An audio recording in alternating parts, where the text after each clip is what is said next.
මේකට menus add කරගද්දි අපිට Sinhala content එකට වෙනම menu එකකුත් ඉංග්‍රීසි වලට වෙනම menu එකකුත් add කරගන්න වෙනවා. ඒකට menus කියන තැනට ගිහින් manage add new menu කියන එකට යන්න. අපි මුලින්ම මේකේ සිංහල වලට menu එකක් add කරගමු. මම මෙතනට දෙන්නම් සිංහල menu කියලා. menu type එක Sinhala menu save and new කියලා දෙන්න. එතකොට අපිට ඉංග්‍රීසි වලටත් මේ විදිහට menu එකක් අපි add කරගමු. title එක ඉංග්‍රීසි menu කියලා අපි දෙමු. menu type එක ඉංග්‍රීසි menu කියලා දෙමු. save and close කියලා අපි මේ menus දෙක save කරගමු. ඊට පස්සේ අපි මේ හදාගත්ත ඉංග්‍රීසි menu එකටයි Sinhala menu එකටයි menu items add කරගන්න ඕනේ. අපි මුලින්ම සිංහල menu එකට menu items add කරගමු. ඒකට menus සිංහල menu කියන එකේ new කියන බටන් එක ක්ලික් කරලා අපි menu items add කරගෙන යමු. menu title එක මෙතන menu item type එක විදිහට select කියන බටන් එක ක්ලික් කරලා articles කියන එක යටතේ single article කියන එක select කරන්න. select article කියන තැන select කියන බටන් එක ක්ලික් කරපුවාම අපේ දැනට තියෙන articles ටික පෙන්නනවා. ඒ අවශ්‍ය article එක මේ විදිහට select කරලා දෙන්න. language එක select කරලා දෙන්න සිංහල කියලා. අපි මෙතන save and new කියලා දෙමු. තව menu items දෙකක් අපිට add කරගන්න තියෙනවා. දෙවෙනි article එකත් අපි දෙමු. menu item type එක අර විදිහටම single article කියලා දෙන්න. articles single article article එක select කරලා දෙන්න.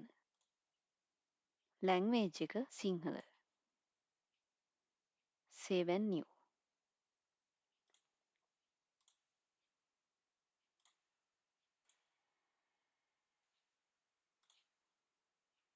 මේ විදිහට මේ ආටිකල් එකත් සේව් කරගෙන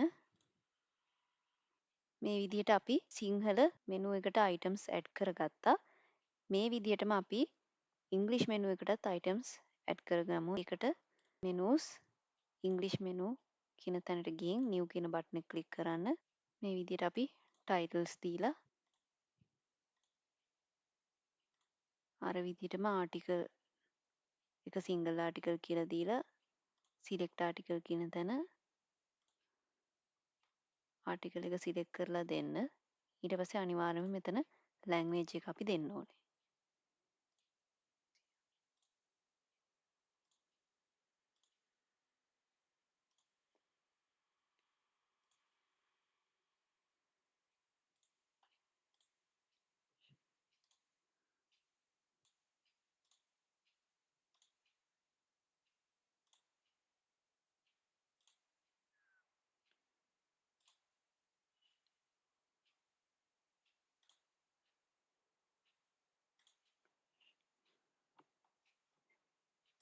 ඒ විදිහට අපි English menu items ටිකත් add කරගත්තා.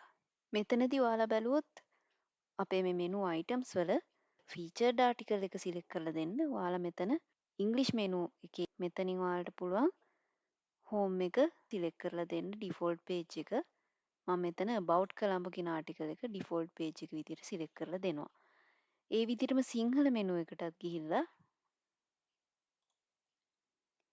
කොළඹ නගරය කියන ආටිකල් එක මම ඩිෆෝල්ට් පේජ් එක විදිහට ඒ මෙනු එකේ සිලෙක්ට් කරලා දෙනවා. මේ විදිහට ඒ ලැන්ග්වේජ් එකට අදාළ හෝම් පේජ් එක මොකක්ද කියලා අපිට සිලෙක්ට් කරලා දෙන්න පුළුවන්.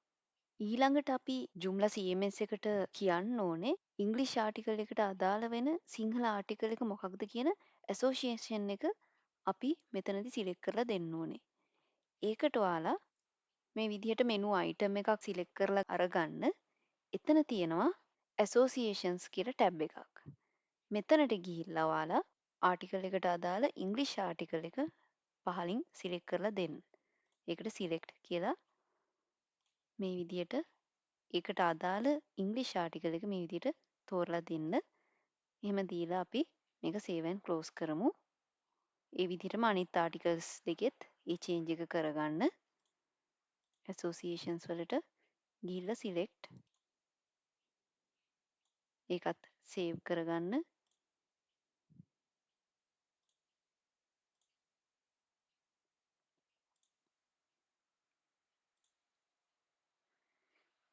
මේ විදිහට ඔයාලා හරියට ඇසෝසියේෂන්ස් ටික හදාගත්තා නම් මෙතන මේ ඇසෝසියේෂන් කියන කොලම් එක යටතේ ඒ ආටිකල් එකට අදාළව අපි සිලෙක්ට් කරලා දීපු ඉංග්‍රීසි ආටිකල් එක මේ විදිහට පෙන්නනවා.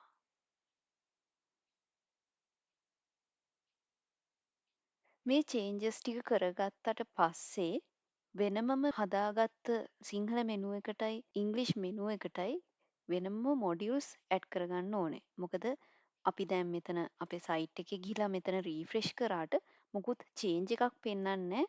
මොකද අපි තවම මෙනු එක පෙන්වන මොඩියුල් එක මෙතන අපේ සයිට් එකට ඇඩ් කරගත්තේ නැති නිසා. ඒ හින්දා අපි ඊළඟට බලමු කොහොමද මේකට මොඩියුල් එකක් ඇඩ් කරගන්නේ කියලා.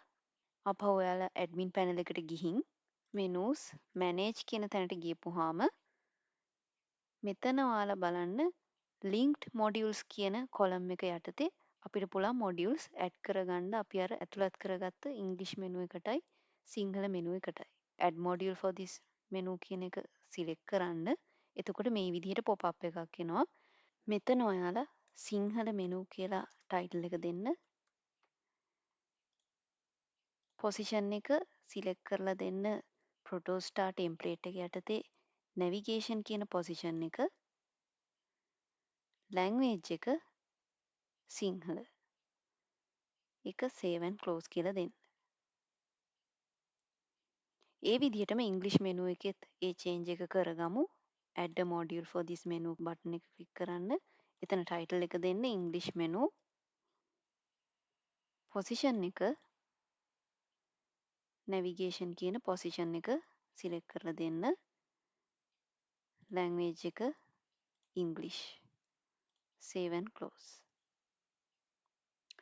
එතකොට අපි ඉංග්‍රීසි මෙනු එකටයි සිංහල මෙනු එකටයි වෙන වෙනම මොඩියුල්ස් මේ විදිහට ඇඩ් කරගත්තා. මේ විදිහට මොඩියුල්ස් ඇඩ් කරගත්තාම අපිට මෙතනදී මේන් මෙනු කියන මොඩියුල් එක දැන් අවශ්‍ය වෙන්නේ නැහැ.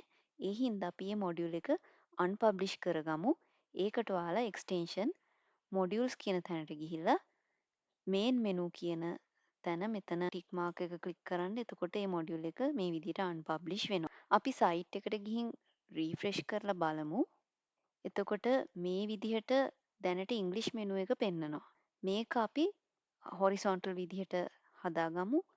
ඒකට ඔයාලා ආපහු ඇඩ්මින් පැනල් එකට ගිහිල්ලා මේකේ ඉංග්‍රීසි මෙනු එකට යන්න.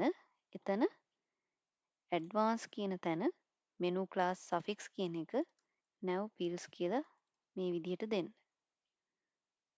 මේක save and close කරමු. ඒ විදිහටම අපි සිංහල මෙනු එකෙත් ඒ චේන්ජ් එක කරගමු. ඇඩ්වාන්ස් කියන ටැබ් එකේ මෙනු ක්ලාස් සෆික්ස් කියන එක nav pills. ওই විදිහට දීලා මේක save and close කියමු. ආපහු ඔයාලගේ සයිට් එකට ගිහින් රීෆ්‍රෙෂ් කරලා බලන්න. එතකොට මේ විදිහට මේ මෙනු එක චේන්ජ් වෙනවා. හැබැයි මෙතනදී අපේ සිංහල ලැන්ග්වේජ් එක තෝරා ගන්න ඒ ඔප්ෂන් එක තවම ඇවිල්ලා නැහැ. අපි ඒකට කියනවා ලැන්ග්වේජ් ස්විචර් එකක් කියලා. ඒ ස්විචර් එක කොහොමද ඇඩ් කරගන්නේ කියලා අපි ඊළඟට බලමු. මෙතන එක්ස්ටෙන්ෂන් මොඩියුල්ස් කියන තැනට යන්න. ඒකේ නිව් කියන බටන් එක ක්ලික් කරලා පහළ තියෙනවා ලැන්ග්වේජ් ස්විචර් කියන මොඩියුල් එක. මෙතන ටයිටල් එකක් දෙන්න. අපි මෙතන දෙමු select language කියලා. පොසිෂන් එක අපි මේකේ ප්‍රොටෝස්ටාර් ටෙම්ප්ලේට් එක යූස් කරන්නේ. ඒ ප්‍රොටෝස්ටාර් ටෙම්ප්ලේට් එකේ අපි දෙමු right කියන පොසිෂන් එක. මෙතන language කියන එක all කියලා තියෙන්න ඕනේ. මොකද ඕනෙම language එකක් තියෙන වෙලාවට මේ ස්විචර් එක අපිට ඩිස්ප්ලේ වෙන්න ඕනේ. ඒ හින්දා language all කියලා දෙන්න. මේක save and close කියලා දෙන්න.